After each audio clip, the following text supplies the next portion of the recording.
Welcome to live chat. Remember to guard your privacy. All right, I think we're live. Welcome to Coffee Talk number 5. My name is Gabe from Our Simple Story, a humble YouTube channel in the wild west of the internet. Hopefully bringing a degree of sanity, a degree of positivity to the ever-changing and completely unpredictable world of politics, internet, economics, you name it. But I am hope that you guys can join us this morning. Let me make sure I can see all your chats and everything.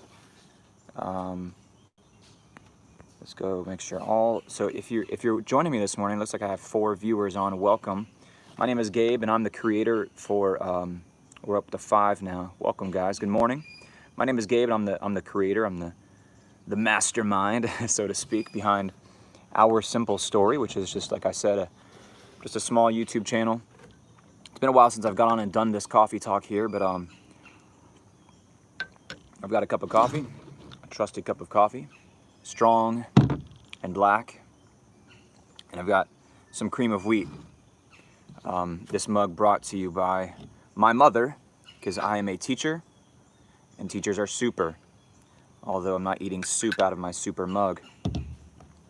But yeah, so I'm a high school history teacher as well, and I do YouTube on the side. But what we kind of been doing is logging in the mornings and doing these live feeds here, and I just check in with you guys, my subscribers, which is weird to say that, but you know, I just kind of happened into YouTube, like I've said in the past, and we've kind of created a community of sorts, people who I recognize your name and you recognize my videos, and so I kind of try to connect with you guys and figure out how you're doing, how your week, how your month, how your year is going so far, and also get your feedback on stuff, what kind of content you like to see, what you want to talk about, any questions you might have for me. So feel free to type those down below if you guys have anything you'd like to discuss or pick my brain about.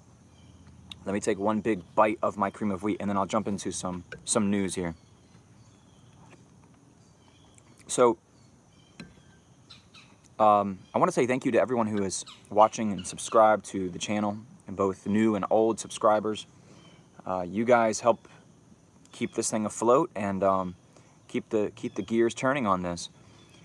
It's amazing and unbelievable and surreal to say that my channel is quickly approaching 20,000 subscribers.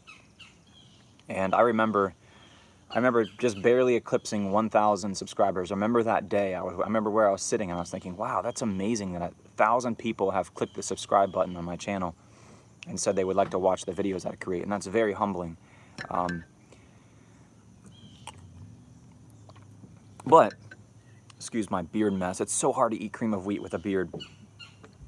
Maybe I should talk about my beard this morning, because some people have asked in the comments, you know, I like your beard. Why, you know, how long you've been growing your beard? What are you growing it for? So my channel is oriented around anything outdoorsy, anything DIY, camping, kayaking, building tiny houses, which I'm almost completed with my single axle tiny house on wheels, which is behind me here. And I'll make a video about that, but let me go kind of through, I just released a video. I've got a yellow jacket problem. Yellow jackets, for those who don't know, are a very painful, stinging insect that burrow into the ground. So you might be mowing your lawn, or you might be just walking along minding your own business, and suddenly it feels like, the best way to describe it is like someone, sorry, my charger about fell off the table here. It feels like someone takes and shoots you in the back of the leg with a nail gun. It is excruciatingly painful. And I have 3 sons, all, you know, fairly young, and I would hate for them to be swarmed by yellow jackets because they were just, you know, playing outdoors like boys should do. So whenever I see a yellow jacket nest, I make it a point to eradicate that nest, as long as it's on my property. But I made a video about that. I made a video about how I go about doing that, and it's interesting. I have an interesting method. but I've kind of fine-tuned it over the years, and it works for me. The yellow jackets can be invasive on your property, but what else did I do? Oh yeah, since our last coffee talk,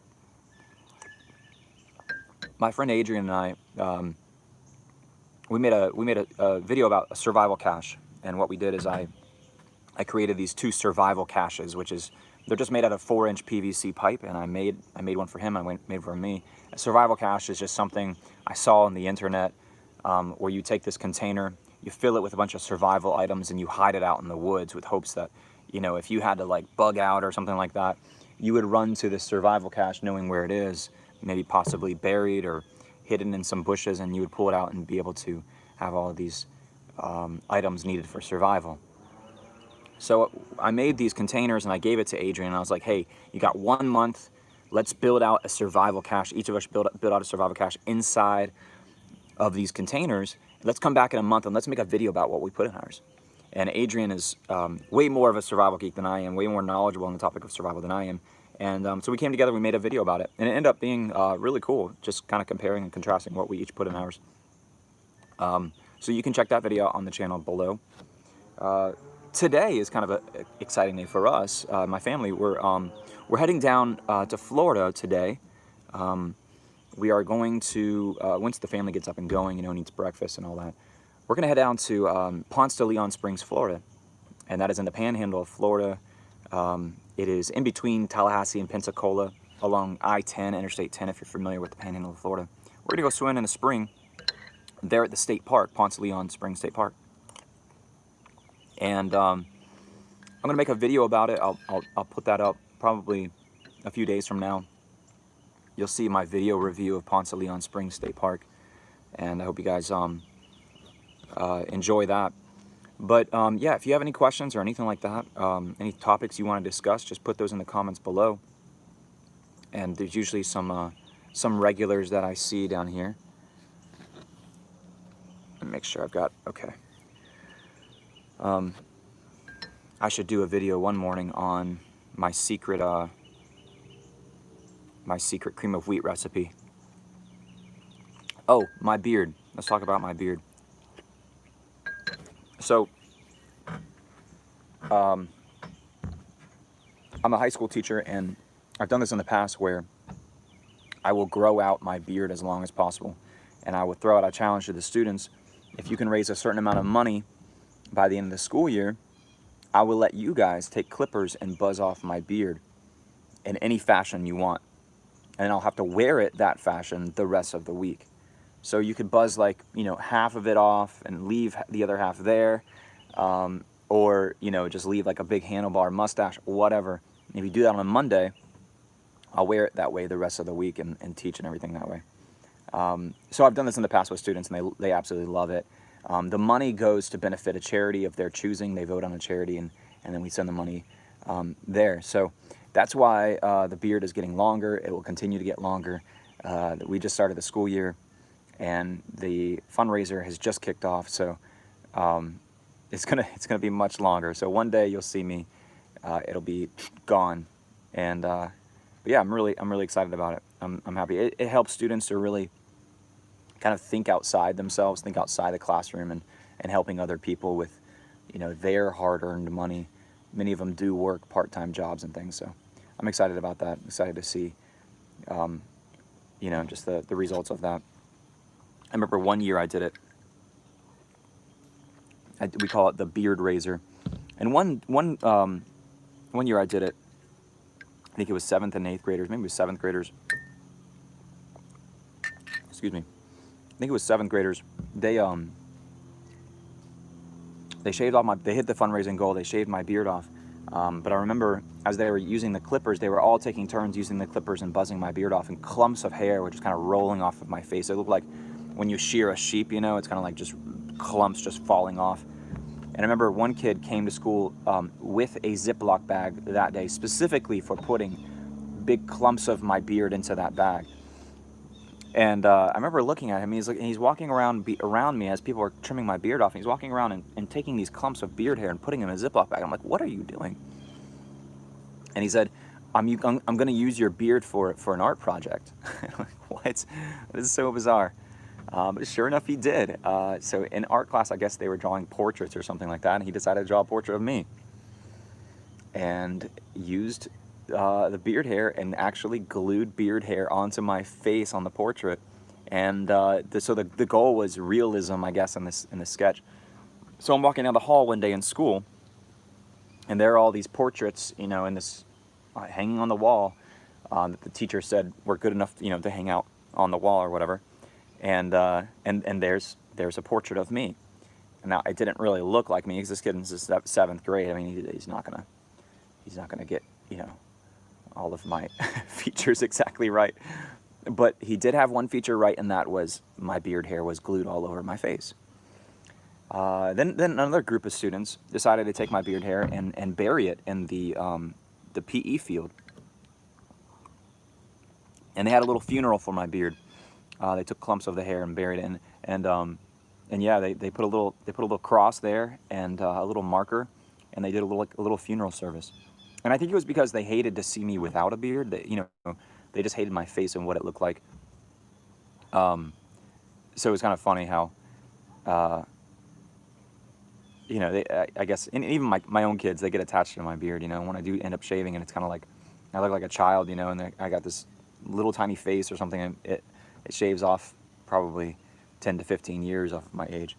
But yeah, I'm waiting for the family to wake up inside and come out. I don't have my trusty co-host with me today, and he's still sleeping in. So I'm sorry if you guys watch the Coffee Talk Lives for him. But well, guys, I hope you have a wonderful day. Look out for that video, the Ponce de Leon Springs State Park video it's gonna drop here in a few days, and we're gonna go swim around in the cold water. You can kind of feel, though, in the air this morning that the seasons are turning. Fall is upon us. Just the cooler, crisp air. Even though it's supposed to hit 90 degrees today here in Alabama, you can tell that the season's starting to change just a little bit, and you kind of feel it in the air. You guys might be feeling that where you are. That's exciting, isn't it?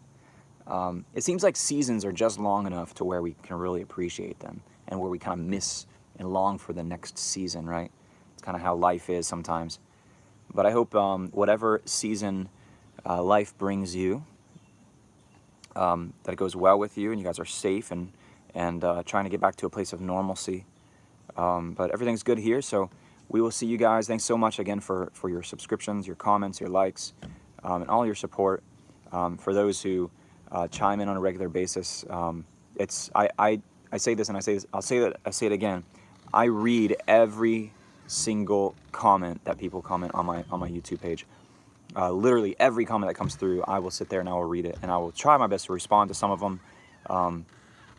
Good, bad, and ugly, I will respond to it. So if you guys put a comment down below, I will read it and I will do my best to respond, but I will definitely read it. All right, guys, have a wonderful day. We'll see you on the flip side. Keep it real.